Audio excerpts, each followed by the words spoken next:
here's another episode. Today, I don't have a video planned. I had been intending to start a silver collection. I have not gotten around to that. I've been quite busy. I've actually booted up the laser again, and I've been making a ton of laser stuff, and I'm kind of preparing for Halloween and the holidays, which is crazy to say because it is only, beginning of July. But for the small business crafters, you gotta start a lot earlier. Today, I thought I was going to do something a little different. I don't have a making of video or anything, or a collection video or tutorial, but instead, since I've been metalsmithing now for at least the last 6 months, I'm gonna show you a progress video, basically.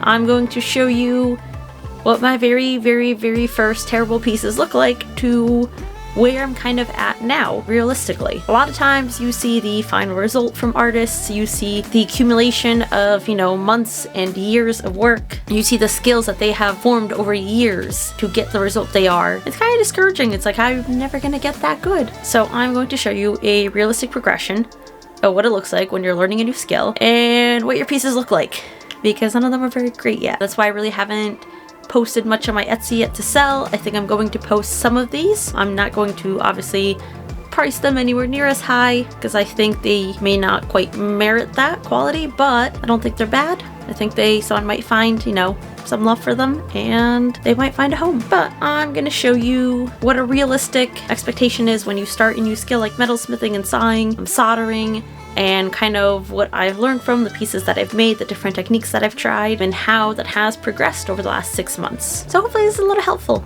and a bit eye-opening at how long it truly takes to learn a new skill, especially when you film it all for YouTube, because that's what I'm doing. I'm literally just constantly filming this stuff for YouTube. That takes a lot of time when I could be making stuff. Seems like you guys enjoy these videos, and don't forget that if you don't want to miss an upload, please, ring that notification bell and hit that subscribe button. It really helps this little channel out. And you guys, we are almost at 1,000 subscribers. I'm currently, as of the day I'm filming this, at 925 subscribers, which is crazy to me that there is at least 925 of you that like watching my content and enjoy this little crafty niche that I have here. Thank you for following my corner of the internet. Come a little closer, and I am going to show you what I've made so far. Not that close. I'm going to show you the large amount of things that I have made recently.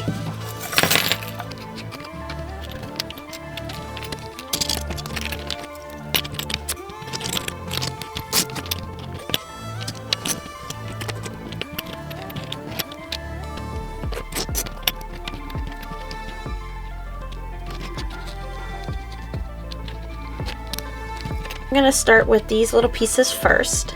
These ones were some of the first things that I cut out. So as you can see, I cut out a couple of these like symbols, and I tried to cut out a moon, but I drew the moon and I didn't use like a template, so it came out terrible.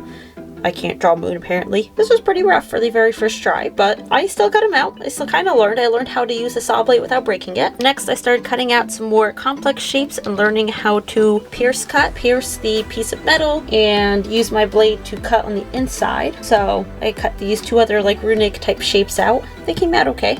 I started getting a little bit more complex and I was using more templates. These I downloaded typically from Canva, where I was trying to see if I could learn how to pierce cut a little bit better. I got these a little closer. Now these are obviously all made out of copper because that's what I started learning with. Then I tried my hand at using a thicker piece of metal and learning how to kind of engrave on it. So I made a little ginkgo leaf, which actually didn't come out too bad. It has a nice little weight to it and has some nice detailing, but I can kind of see where I could improve the lines, make it a little deeper, because if I polish these lines up, they will fade pretty quickly. These are very thin, they're not engraved very deeply. Then I got into some more complex shapes, and I did this monstera leaf with a little bit of engraving and the cat and the moon. So I think my cutting skills at this point were pretty decent. I was learning how to turn the saw blade, rotate it, and be able to cut pretty decently, that I was confident in what I was doing. I moved on to a little bit of metal forming, so I made this little like snake ring. Obviously it's made out of very thin metal, so it's not a practical ring. I don't think I'd be able to actually sell this. It's too delicate and would break.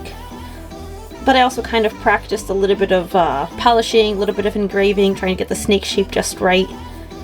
and then just using some metal forming tools. Now the first things I soldered were these little rings. So these are also things that I cut out, and while none of these rings are fantastic, the solder stayed. Now you can see that the solder is thick. I did not file down the band where I should have. You can see the solder everywhere.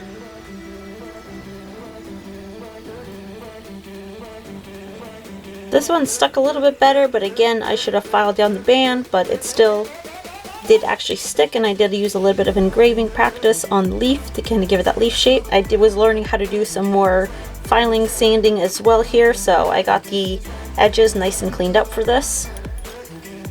This one was terrible. You can see the ring is uneven, the solder stuck, but not very well. This is one of the first ones I actually soldered, and I learned that solder the ring band first before soldering it to something. And then I think I also overheated the solder, and then it kind of split apart more. So this one was a failure, but a learning experience. Then I moved on to sweat soldering, which actually came out pretty decent. So I made a little cat and moon tarot card and a little potion bottle, and I kind of experimented with some polishing and some different techniques for hammering the metal and adding some texture. And like I semi-polished them. Now obviously they have darkened patina since I last made these. The solder was okay. The sweat soldering job was pretty decent, but the soldering of my little ring was not the greatest. You can see solder kind of everywhere. It's not connected, doesn't look very pretty. Could have done a better job with that. Same with this one, the solder kind of flowed all over. But the main point of these was to learn how to sweat solder, which with how many elements I have on here, I was actually surprised that it worked pretty well, and kind of quite happy with the result. Obviously not pieces I will sell, but cool little pieces to kind of look back on and keep for my own progress. Now that I did a decent amount of cutting, I went back and I cut this Witcher pendant out, which I actually think came out pretty decent. Although now I think if I go back and I cut it out again, I think I'll definitely do a much better job. But I was pretty happy with it. So then I started trying to play with stones. Obviously this one was an absolute failure. You can see the bezel cup has all these solder marks, so it did get soldered together, but they have all these drops of solder that did not flow properly, didn't work right, and this metal is too hard to bend in, so it does not make a good bezel cup. I was unable to bend it. It fits perfectly. I didn't do too bad of a job, although this has, the joint is not perfect either here. But the stone obviously will not stay seated in it. Because of all those marks, I can't really bend these down. But yeah, that was one of my first attempts at a bezel cup. Did not work very well. My next two attempts at bezel cups. So this one, which the bezel actually formed pretty nicely, was a thinner wire. I got it to fold over pretty nicely. I hate this attachment. I think it came out terrible. And you can see places where the solder didn't completely flow in the bezel. And this wire, I don't know what I did with it, but it just looks terrible. So obviously this would never get sold. Eventually I'll pry this little lapis out of here and I'll put it in something else. But for one of my first attempts with a bezel cup, it's not too bad. Kind of happy with it. I just hate this little hanger. My next attempt was this ring. So I did manage to remember to file the band down a little bit more. So where it attached and soldered, it actually attached decently. The problem is the bezel wire itself. This is too short, too thin. This stone easily comes out. Definitely not something that I could sell, but I was also learning a little bit of polishing here, and it kind of stays in for a little bit, but obviously it falls out way too easily to be able to sell. Size of your bezel wire does matter. You need to make sure that it is tall enough to cover the stone, but not a terrible attempt. Definitely learned from it. This piece aggravated me so badly. I spent probably 2 or 3 weeks working on this. I was trying to do a Persephone inspired pendant with a rose quartz, bezel cup, and some Lily of the Valley, which I had cut out and engraved. I lost some of that engraving during the polishing process, so you can't see it as much. I don't like this bail at all. This would not solder onto the piece. And I eventually discovered why. It was because I wasn't heating up the entire piece evenly. So you can see, obviously it's not fully soldered on. There is gaps in spacing. I did manage to make it bend over, but it doesn't flow very well. This is going to get scrapped eventually. But I'll hold on to it for now as a kind of reminder. I think I'm going to try to remake this eventually. While it was fun to saw out, I thought it was going to be something that I can sell. It did not. So it does go into the pile of rejects. So I soldered this bezel together. And the bezel itself came out pretty well, and the bezel wire soldered to it, and I made this little monstera leaf on the back as a piece of decor, and I thought it looked really cool. Yes, I thought that came out pretty cool. It came out nice. I polished it up real nice. The bail wasn't too terrible, but I don't like the style, so I definitely have to figure out my bail style and what looks good. Now, the actual bezel is terrible. I had too much wire, so that led to these funky corners, which I couldn't crush down enough. I would have had to sand them, and I didn't want to destroy the stone by accident, so I am going to end up prying out the stone eventually and scrapping this, but I still thought that the swag wire, the copper swag wire, was pretty cool, and I did manage to solder the wire onto the bezel, so that actually, shockingly, came out okay. Just the actual forming of the bezel was terrible, and obviously my bail's crooked. It looks straighter from the back, but it's definitely crooked. So I started making some more progress here with this ring, where I did file down the band where I attached it. I probably could have done a little bit more filing to make this a little smoother with the join, but I actually got this labradorite inside, nicely seated. The stone does not come out easily. Actually, it doesn't come out at all. I can't get it out. I think it came out okay. It was my first like soldered piece with a bezel that came out okay. The only thing is you can see the gaps almost in some places of the bezel, so still not 100%. I'm learning to really check for those defects and kind of fix them now in the process I'm making stuff. So now here's where I start seeing more improvement. I made these two rings, so one shinier than the other because I did wear one of these. Obviously copper doesn't stay as shiny and I had no protectant on it. I just kind of wanted to see what the wear looks like without anything. Now these were made in the one YouTube video that I had posted, so I'll leave a link to that above. Now these were stamped runes, so I did practice some stamping. It's not the best work, definitely needs some work. But the fact is that I did manage to make the solder join pretty clean. So I believe you can see it on the inside here. If you see it a little bit, you can see it. But on the outside, it's not too bad. Now the solder is a different color, so it's more noticeable, and you can feel it a little bit, but for the most part it's a little bit cleaner than the ones I have made. This one also has the solder joint right inside there.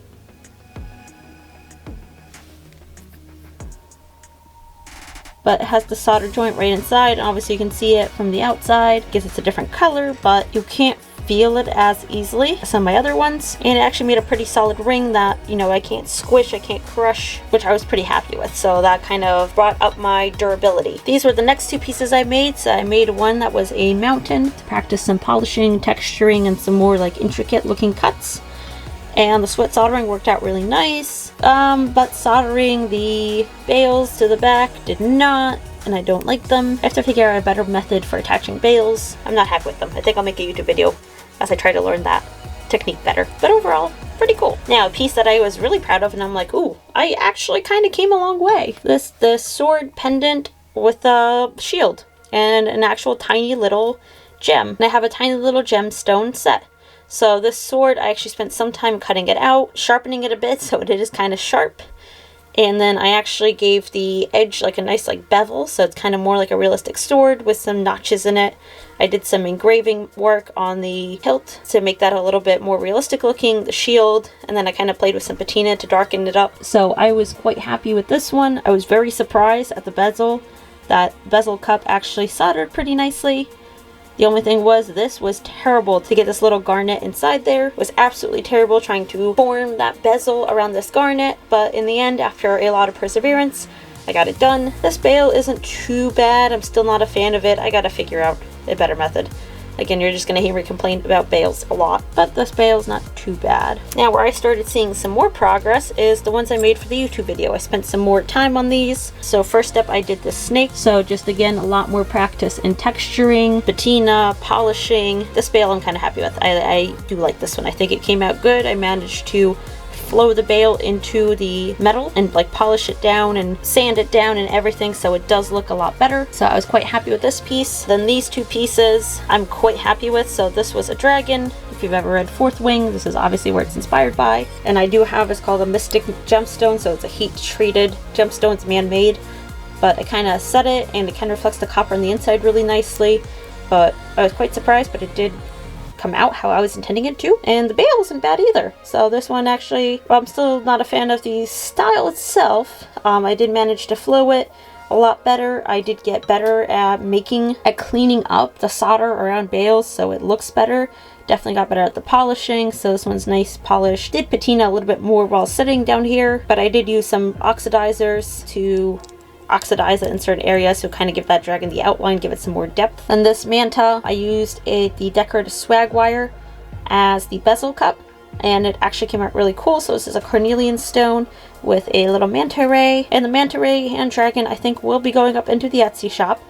But like I said, they won't be going on at a full price at what I would normally sell a lot of my jewelry at.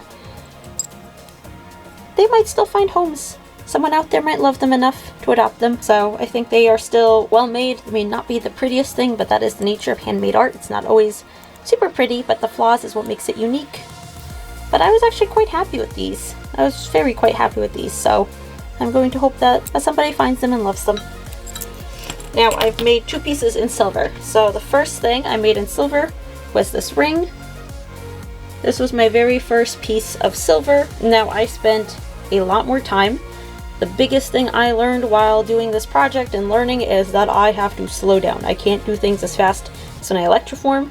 This is a new skill to me. And what's really cool is that I got the solder join darn near perfect. Like, you can just barely feel where that solder join is. You have to actually feel for it. You can't really see it, because I did manage to sand it down very well. I got this nicely polished up. Now it's a little duller right now because I have worn this ring a few times. I've been kind of testing it out to make sure that it lasts, it doesn't break, it doesn't get like super scratched up. My first silver pieces, and I am extremely happy with it. It actually came out very nicely, and I was quite shocked. Now my second silver piece was a bezel cup, and I did spend a lot of time on it. So I made this pendant, and I did get it pretty shinied up. Did actually do a pretty darn good job on the bezel.